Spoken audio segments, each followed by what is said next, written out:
He comes in every Friday. Well, I'm thinking he's not much taller than. Be careful picking on short guys because we're in instant leverage. So, low man wins. All right, take any questions you may have. What do you think of just the way Lucas came in and handled just, an uncertainty? I don't know when he knew he was going to kick, but it probably wasn't much before the game. Well, obviously we had the workout. He had a good workout. It was indoors. We're getting ready to play outside, but we had an indoor workout, and then we liked his. He had a great workout, first of all, and he's got a big leg. I've kind of been around him once before, and then as Friday creeped up, we kind of went through Friday, and then we didn't have Brandon going, so we got it to pregame, and Brandon went out there and kicked in pregame. I don't know if some of you guys saw that or not, but he actually started to hit the ball a little bit better as time went on. But just being around him now for enough time to feel like I just didn't think he was ready, and I don't really know if I think he could have played in his mind, but I think the coach pointed out we just didn't want this thing to be a long-term issue, and we felt like Lucas had a good workout, and he came back out and kicked for pregame, and obviously he played pretty well. Really a credit also to Daniel. Daniel's been through a bunch of different kickers here. To be able to get with him and hold it the right way and get the laces the right way and the lean, particularly in the win that we had in this past game, it was really well done by him as well. So credit to Lucas and his mindset, his mental toughness to be able to come in that situation and play well. With Brandon, if he can't practice tomorrow, but he's ready to get, it looks good and warm up Sunday, I mean, could you realistically still go with him if he's without having practice? I think it'll be a collective conversation. We'll see what tomorrow brings, and again, we're leaning on Brandon to some degree. He's a long-term guy and been in the league a long time, so we'll see how he feels going into tomorrow. But it'll be a collective decision. Myself and Coach and Brian, we're going through all this together. With a lot of positions, we have a better. I'm thinking of like a Zach Tom. You don't necessarily need to see him take practice reps to know that he'll be ready on Sunday. Is a kicker similar to that, where if he's a veteran, you don't need to see that and he's good to go, or do you need to see kicks during the week, see how they're doing? Yeah, great question. I think when you start comparing positions like that, I just have a personal belief to some degree that in order to kick well, you have to kick. And not a lot of balls, but we kick 2 days a week going into the game. But again, we have a guy that's played a lot of football and to some degree has been through this. So I just think we'll see what tomorrow looks like. Lucas kicked yesterday, and it was the first time he encountered a practice wind, that we have out there with no stadium around it. So it was a little bit of an interesting situation for him and how the ball was leaned and how some of the wind takes the ball one way or the other. But we'll see what tomorrow brings. For Lucas will definitely kick tomorrow, and we'll see what it looks like for Brandon.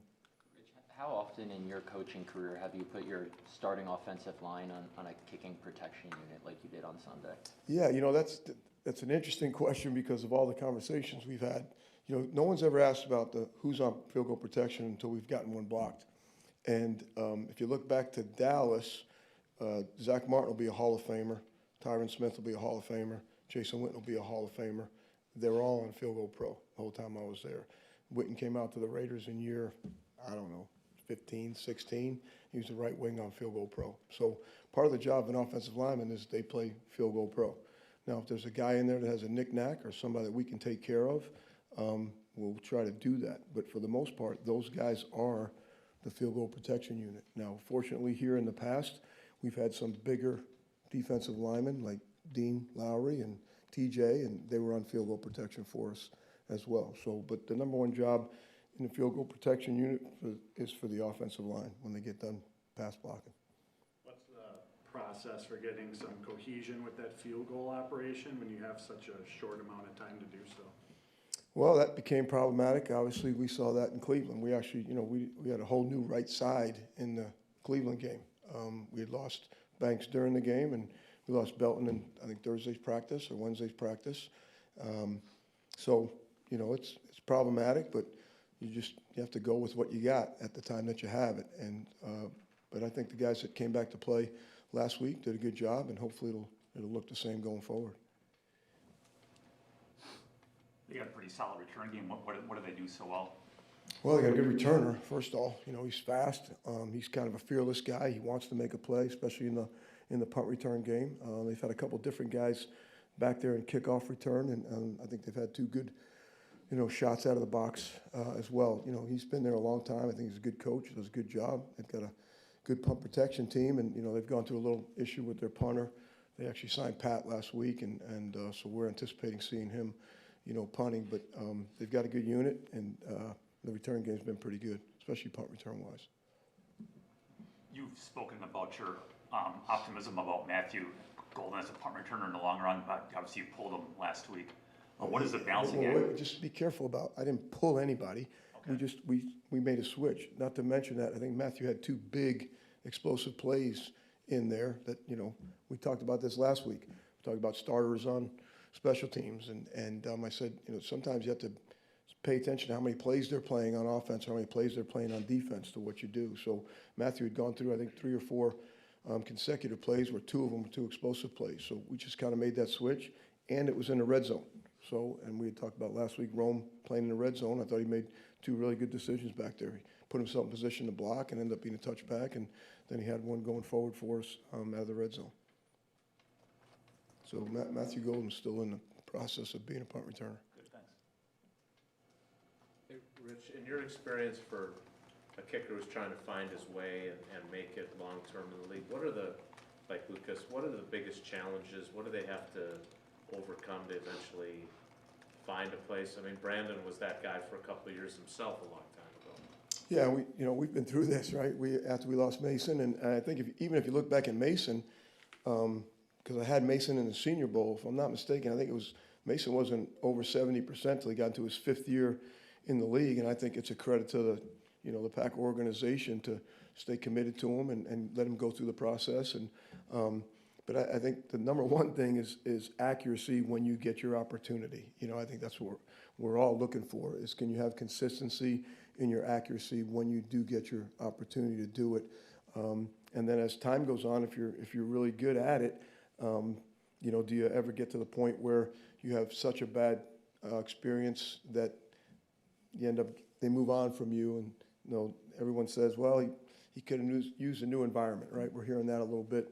I think the kicker in Chicago had a pretty big kick the other night, and actually funny, I thought Monday night game, both teams had gotten a kick blocked, right? So it's become an epidemic. But I do think that it has to be consistency in the accuracy, making kicks when you do get your opportunities at those kicks. Bill and I were talking to Brandon today, and he said that when he was trying to break in, there was one year where he said he thought only 2 teams even changed kickers, and now we're seeing it 6, 7 teams doing it during.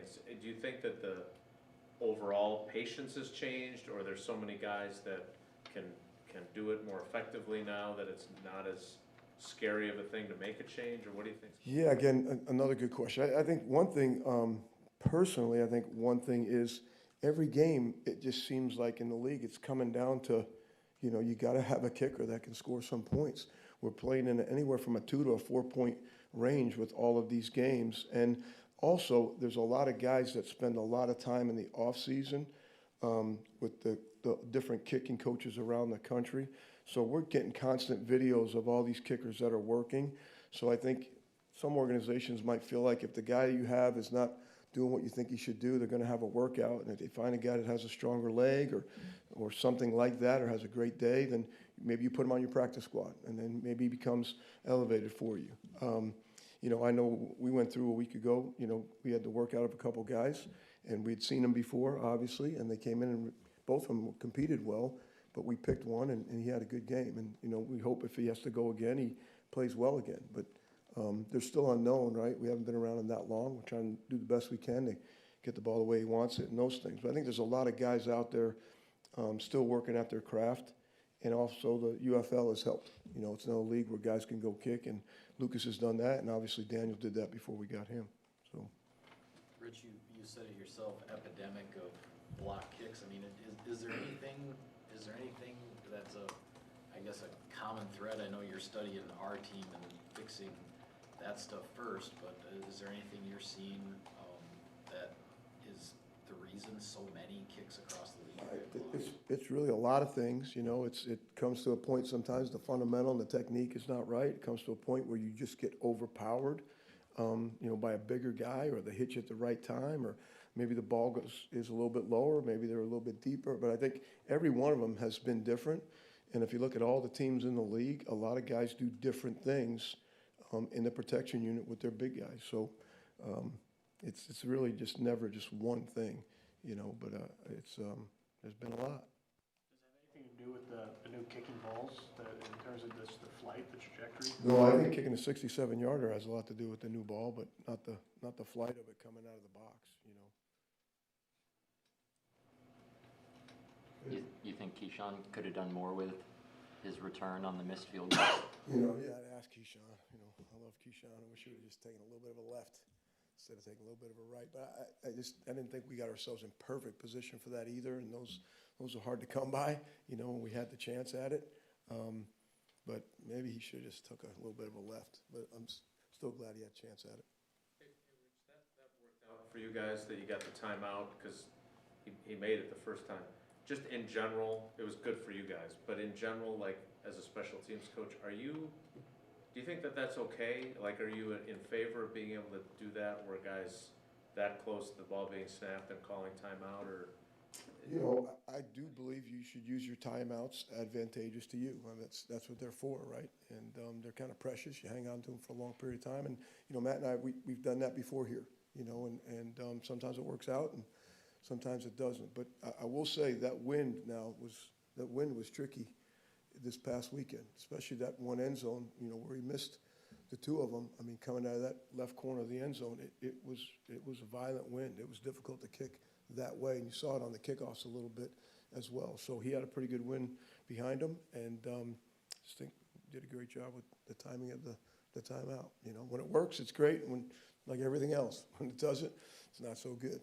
So During the game, are you guys having like constant or conversations with Lucas about how the wind works at Lambeau Field, or is it kind of more once he's out there, he's just figuring it out on the fly? well, no, it's really you're going to get a pregame decision about what you want to do with the win, and then I talked to Coach about it, and then we get at halftime when they come back out and they kick again, we get a little bit of a decision, because I think we had the opportunity to kick off. They accepted the ball, right, because they deferred, and then so we decided we wanted to kick into the wind, and so we had the wind in the fourth, so it worked out for us that way. But that's kind of I don't really talk to the kicker a lot during the game. Now when we get into a situation right before the half, we're trying to make a kick, we're going to have a conversation of what hash he'd like it on, if we can get it there. And it would be the same thing if we're trying to get in position for a winning kick. You know, what hash he would kind of like to be on going that way, if we can get it on that particular hash. You good? Thanks, guys. Y'all have a great day.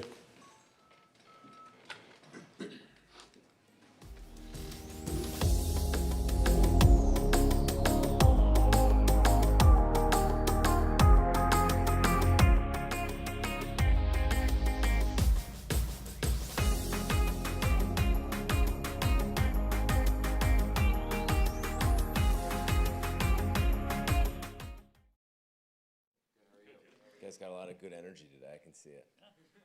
All right, let's go. No questions about holding. We can talk about the fourth quarter, maybe, but not holding. All right, go ahead. I see you Well, you like perk your up. paycheck too much? What's that? Do you like your paycheck too much? No, I just have heard enough people talk about it. So if you guys think he's being held, then you say something about it. I'm not going to, no matter what you ask me. But go ahead, I see you're ready to roll. Well, you brought it up, so. The fourth quarter. The fourth quarter. Yeah, I've already asked Matt about. Well, you already wrote all your stories, so No, we're I good. was But waiting let's talk about it. No, everybody's already written the story. You should have grabbed me earlier in the week because your stories are done now. So what do you even need me for? Matt talked about it like 5 times. I could see he's really excited about it again. I couldn't wait to get in front of you and talk about it. Thanks for reading. Only yours. I only read yours. I do appreciate your writing. But here's the deal, right? Like, you guys make me think too. So, I mean, you look at it, and now that you guys have, with all your articles and all your notes and comments, it brings up a lot of good points. So we're like number 1 in the NFL in scoring defense in the first quarter. then we're like number 2 or 3 in the second quarter, then we're like top 5 in the third quarter, and then it is what it is in the fourth quarter. So why? Last year, Matt and I were having the same conversation. I don't know if he said anything about the second quarter, because he brought the stat sheet out, and it was like, dude, they're scoring all their points in the second quarter. It's like, wow, all right, well, let's look to see what the heck is going on in the second quarter. So this year, it's the fourth right now. So it makes you think, right? And you guys are gonna, again, I'm not giving you coach talk, I'm talking real, like how my mind works. You have to go game by game. You can't look at that as a collective, right? Because some of those points are scored differently in the fourth quarter of some games than in other games, right? And then there's situations that lead to those points, which could happen in the Browns game different than it happened last week versus when you're up by 21 points. So you look game by game. And first you look schematically, because I always look at myself first. Is there something different that we're doing? Is there something better that I need to be doing? Is there something different that the offense is doing? And at times, sure, when you're up by 2 possessions and they're trying to score fast, there is stuff that they're doing different. Or you're up 3 possessions, and how many more possessions do they have where we need to either slow them down and we can't give up a big one? So there's situational football involved, right? Then after you look at scheme, you look at execution. Are we executing as good in that quarter as we did in the first 3 quarters? And some we are and some we're not, right? It's just the way each game goes. And then why? Gosh, we play so hard when I watch our film. And are we playing as hard in the fourth quarter? And at times we are. And if we're not and we look tired, why? Did we open up the half and go on a really long drive where we couldn't get off the field on third down?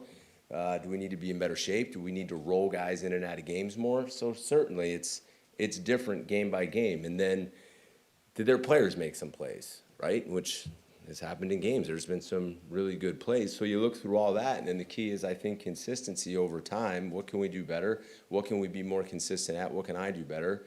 And you search in all those different ways, and we'll work through it. And to me, the goal is to play a complete football game, whether that's in the first quarter, the second, third, or fourth.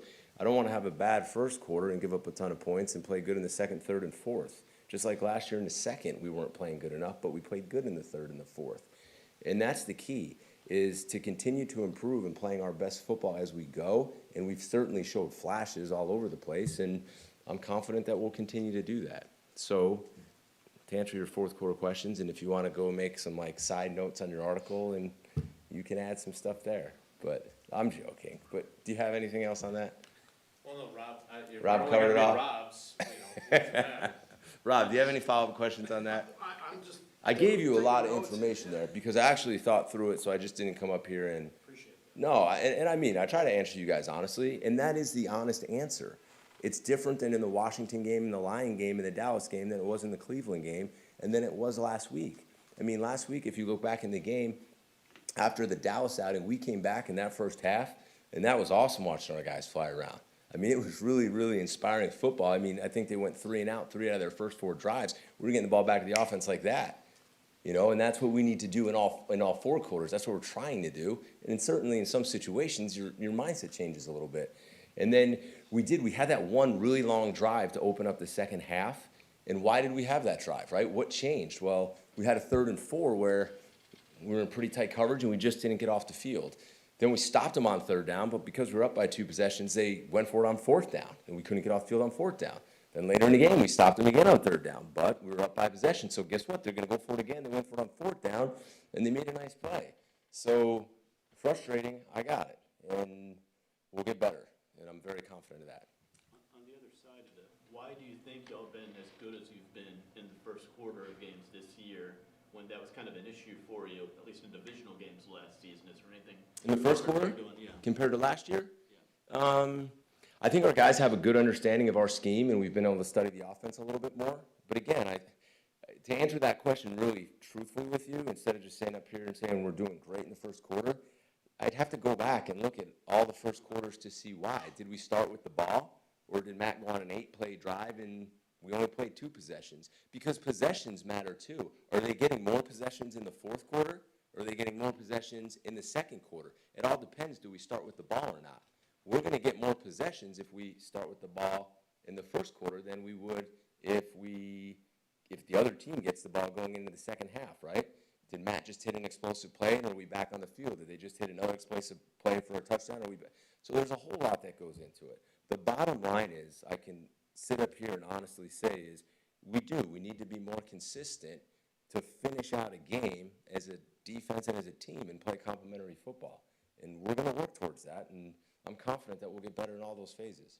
You didn't say no questions about takeaways, so now that the. Takeaways, go ahead. So we'll go on takeaways. No, now that the. I got it. I should have checked that one off too. Go ahead. Sorry. No, it's a fair question. So, no, I'm just, now that the blueprint's out on how teams are gonna play you, they're checking it down, quick hitters, they're not holding on to the ball in the pocket. A couple weeks ago, you gave the impassioned rant on how prevent is still important for X speed in the deep. Well, what's prevent? Like, we don't play any prevent. No, preventing, explosive plays, like, they're not getting those on you either. No, they're not. And again, I think if you look at our like yards per pass play, it's like as low as I've ever seen because of that. So how do we get takeaways if teams are just going to throw the ball quick? I don't think teams are going to be able to go up and down the field like that and play the game like that and beat us. And if they do, like you saw, we played a lot of more bump or press man, which is what you saw. We mixed in a lot more variety of coverages, and we'll continue to do that. If teams aren't targeting that area because they're just not having enough time. The middle of the field? Yeah, the deep middle, they don't have enough time to target there. Sure. Does there come a point where you make him the most impactful, you need to move him around, or do you still feel like him being back there and just taking away the explosives and making sure? No, we've moved him around, and we continue, like today, him and I talked about plans to move him around. He's got the ability on calls to put himself in different positions too. One of his favorite things to do is be in that middle spot, because he kind of gets to roam around and play football. But absolutely, we can move around with certain calls and drop him into different areas, and he has the green light on multiple calls to put himself into those situations, for sure. And we'll continue, yes, your answer, we will continue to do that. So along those lines, the ball's coming out really quick. Yeah, I think it was like 2.39 on average, which is the fastest. I mean, imagine me snapping you a football and you getting rid of it in 2.39 seconds. That's pretty quick. But not everybody can do that, too. Yeah, so I was gonna ask, so what do you do, what can you do to keep teams from nickel and diming you to death?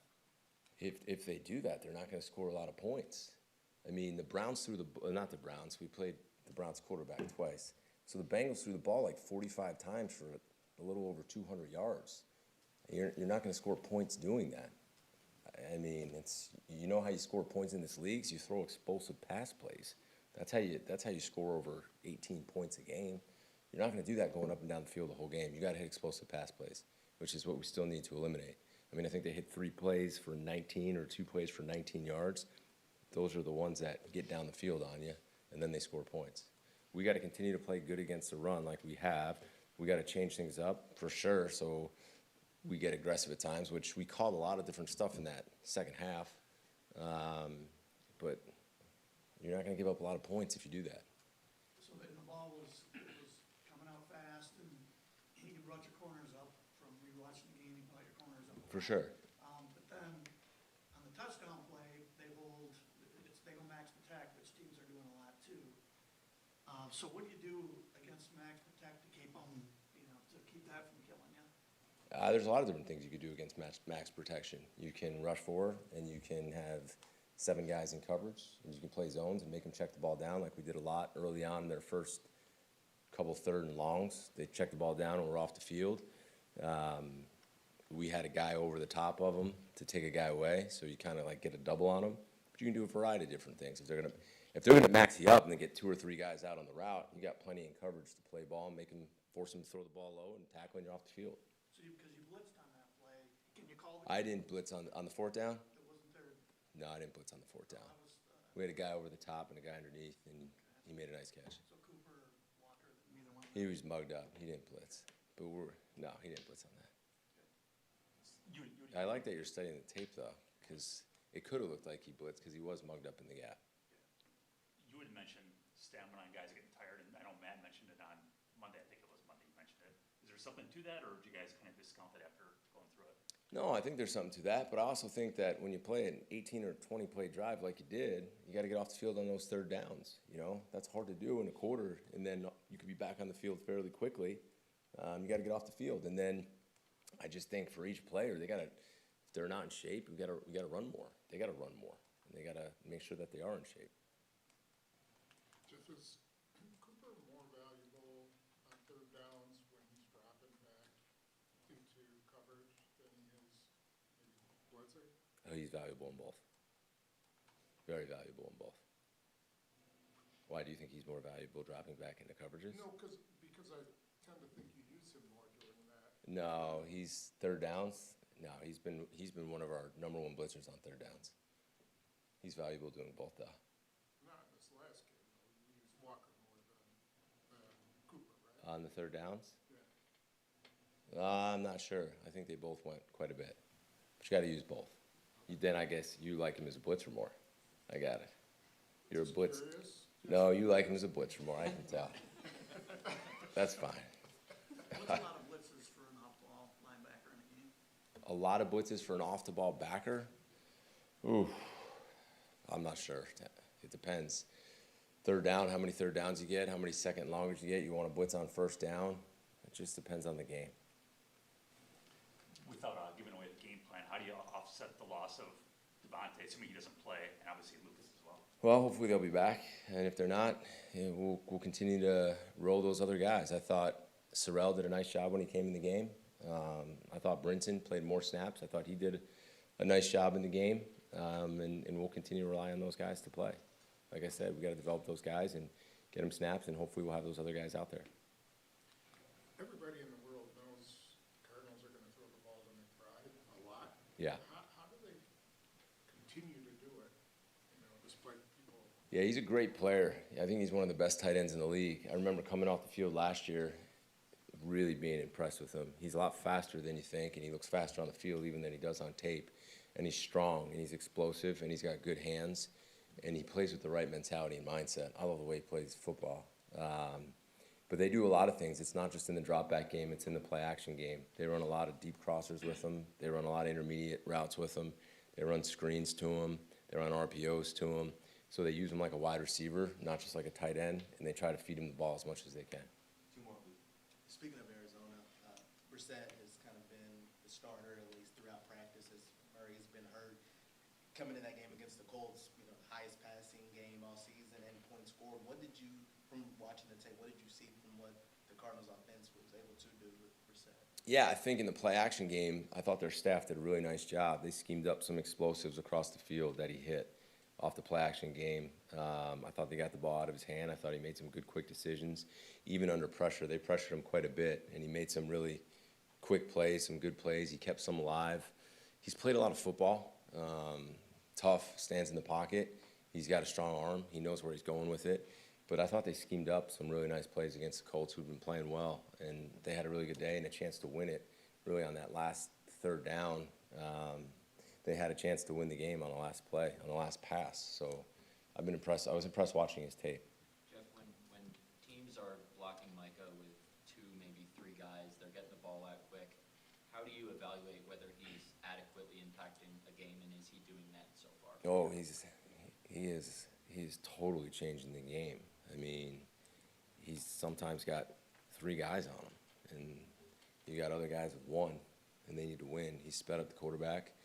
I mean, again, I get, like, the whole, they're catching a lot of short passes. I got that. But if you give up explosive passes, you lose football games, and they can't do that against us right now.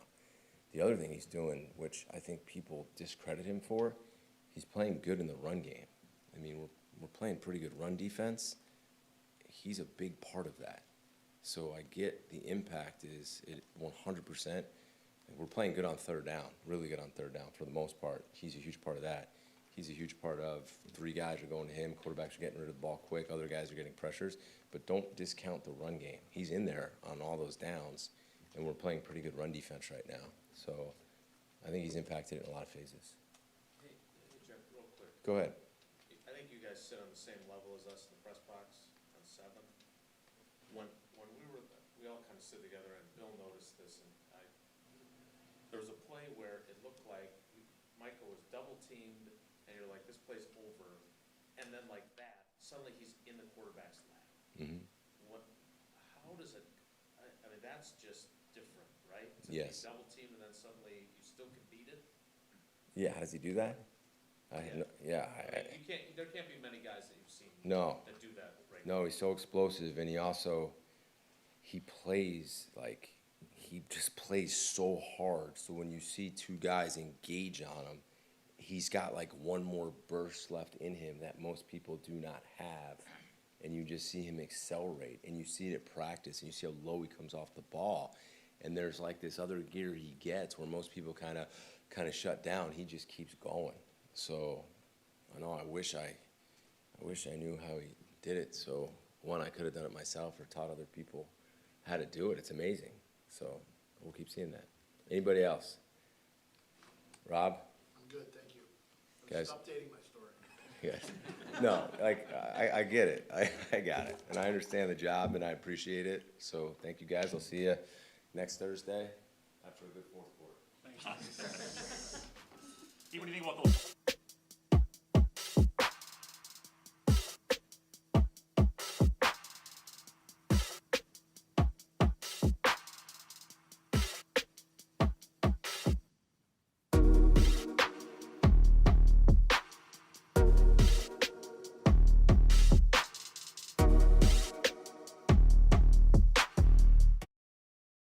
Jeff, about the problems on defense in the fourth quarter, but you guys have scored a bunch of points yourselves on offense.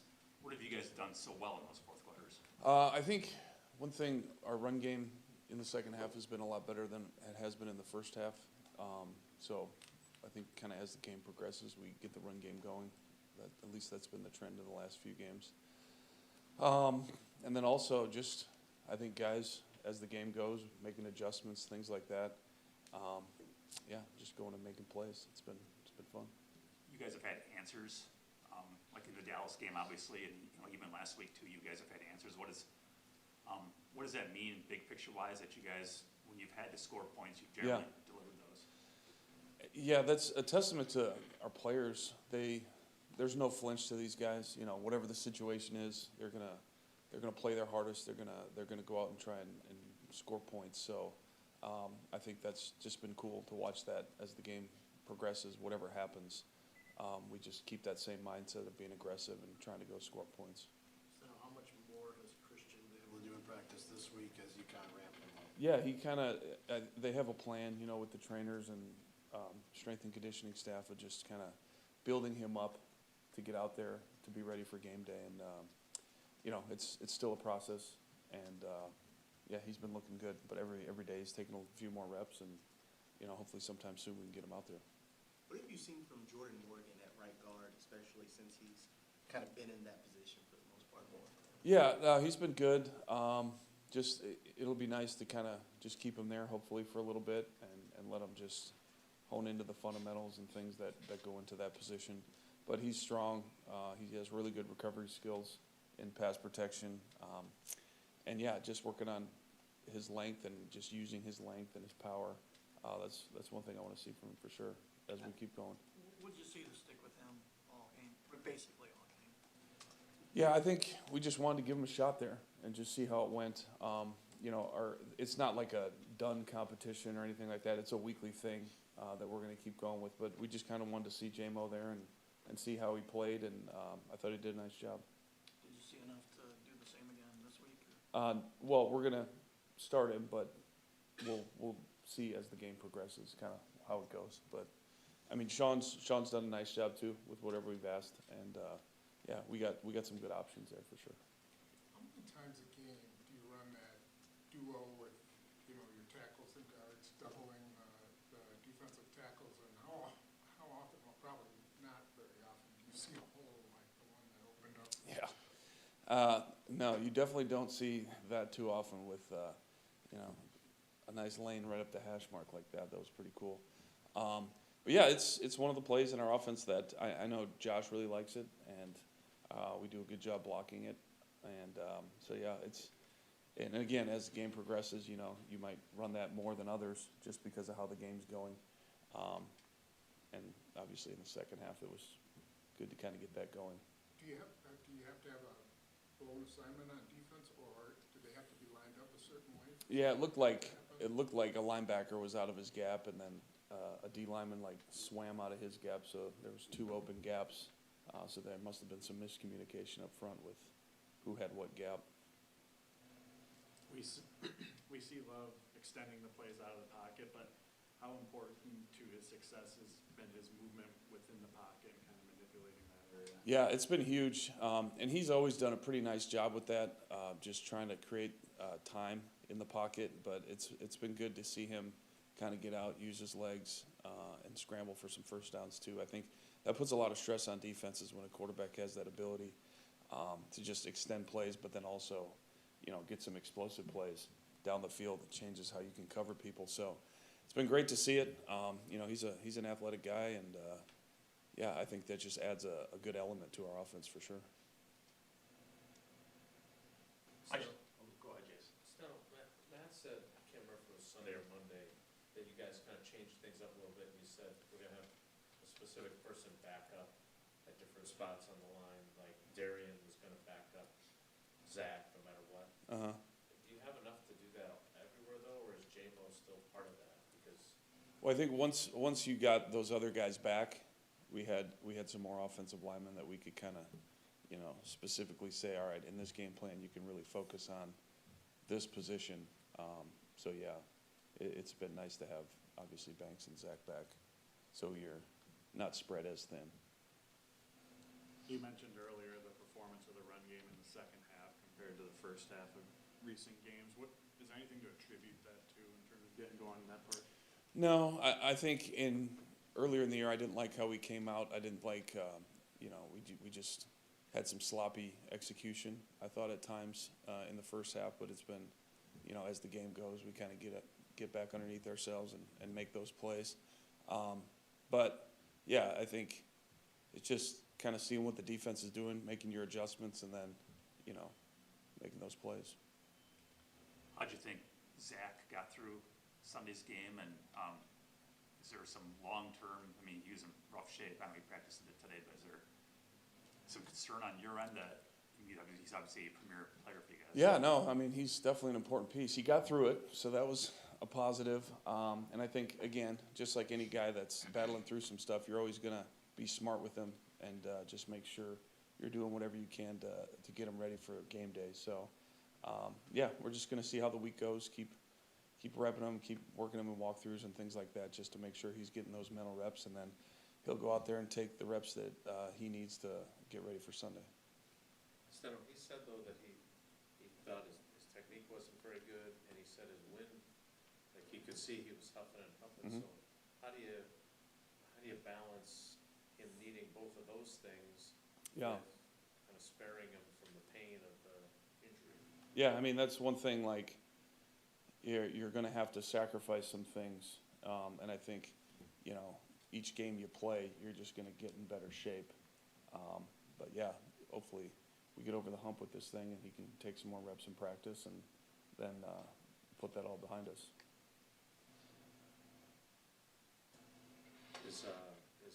Is Elton still playing like shit, like he said, or is he playing better? No, he's not. He's doing a good job. Has he, in all seriousness, has he kind of hit a stride a little bit? Yeah, more? no, he has. Those were his words, not mine. He has. Yeah, he had a rough game a few weeks back, but no, he's done a good job, and he obviously has very high standards for himself, as we all have high standards for him because he's a very good player. But yeah, it's been fun to watch him just kind of own the center position. It's been a while since he's kind of been in that role, so it's been fun to watch just him take control of that, and he's done a nice job. In your playing days, were you ever on the field goal kicking unit? Yes. Is there technique fundamentals, is there any difference between being on the offensive line or anything like that, or is it you're still blocking the guy across from you? Yeah, there's a lot of you usually just expect punishment when you're on the field goal team because the rules have changed since I played, but you used to be able to rush the center, you used to be able to do all kinds of different things, jump over people, there was no limits to what you could do. Now it's a little bit more tame, but yeah, you're going to have in certain spots, just expect 2 to 3 guys to try and run you over, and you got to just hunker down and take it. Do your best. There's not much else to say, but yeah, get your feet under you, get your hips down, and just wall them off. Do you and Luke work on that technique on that? Yeah, we help out. So Coach Bisacci and all those guys, that's like, you know, they're special teams. But yeah, we're there helping out whenever we can to, you know, just make sure we're good. So no, I hate to use Tausch for a basis of the question, but I have to on this one. His argument was that the throw that Jordan makes that's intercepted, he likes the athletic arrogance that it requires to try and make that play. Is there something to that? Yeah, I mean, he got out of the pocket. He was trying to make a play. Obviously, you know, not a great decision, as we all know. But you know, he's going to be aggressive, and I think it's just something he can learn from. Like, you know, when you're in field goal range like that, and you don't have the throw there, you don't need to force it into a window, and possibly something bad could happen. But yeah, that's who he is. He's going to be an aggressive player, and every once in a while you make mistakes, and you just got to learn from it and move on. I mean, none of these guys are infallible, right? I mean, a couple of weeks ago, Mahomes had a terrible pick against Yeah, Jacksonville. yeah. When you throw passes, sometimes you're going to throw interceptions. It's just the way it goes. But when you kind of look at his body of work through 5 games, like, there's certain plays that we can pick at, right? Oh, yeah. But overall, how do you kind of see his big picture? I think he's done a really nice job. And again, kind of the one thing that, like, we were just talking about earlier is whatever the situation is, I think he's done a really nice job answering. You know, even he throws a pick, he comes back and has a great game, or we're down, we got to go score some points. We answer. So I think everything, he's just done a good job, not only performing, but just getting the other guys around him to go out and play at a high level. So he's doing a good job with that. Good. All right, thanks, guys. See you. Thanks.